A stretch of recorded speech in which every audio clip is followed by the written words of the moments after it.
உனக்கு என்ன தம்பி பிரச்சனை? நீ மரியாதை கேள்வி முதல்ல கேள்வி கத்துக்கிட்ட என்ன பிரச்சனை உனக்கு? ஒரு பத்திரிக்கை ஒரு மைக்கை தூக்கிட்டு கேமரா எடுத்து அரசு சொல்றத தேர்தல் அணுங்க தேர்தல்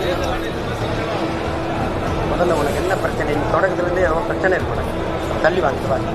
சீமானுடைய கூட்டத்துல பத்திரிகையாளர் கேள்விக்கு தொடர்ந்து அவர் எல்லாத்தையும் இது பண்ணிட்டு வராங்க. இப்ப உண்மையில பேசி அவங்களை தாக்கியிருக்காங்க. எந்த ஒரு கேள்வி கேட்டாலும் அதுக்கு ஆப்போசிட்டா பேசி பத்திரிகையாளர் தொடர்ந்து அவங்க தாக்குதலில் ஈடுபட்டு வர்றது. பொதுவாக பத்திரிகையாளர்கள் பல்வேறு விமர்சனங்களுக்கு உள்ளாக்கப்படுவது தவிர்க்கப்பட வேண்டும். அது எந்த கட்சியாக இருந்தாலும் பத்திரிகையாளர்களுக்கு உரிய மரியாதை தரப்பட வேண்டும் என்னுடைய கருத்து. சார் மீண்டும் தேசிய ஜனநாயக கூட்டணியில் சேர்றதுக்கு வாய்ப்புகள் இருக்கா சார்? எதுவும் பேச்சுவார்த்தைகள் நடக்கிற? அரசியல் எதுவும் நடக்கலாம். எங்களுக்கு என்று தனி கொள்கை இருக்கிறது. அந்த கொள்கையின் வடிவில் எங்களுக்கு வாய்ப்பு தந்தால் உங்களை மீண்டும் இணைய வாய்ப்பு இருக்கா? மீண்டும் இணைய வாய்ப்பு இருக்கா சார்?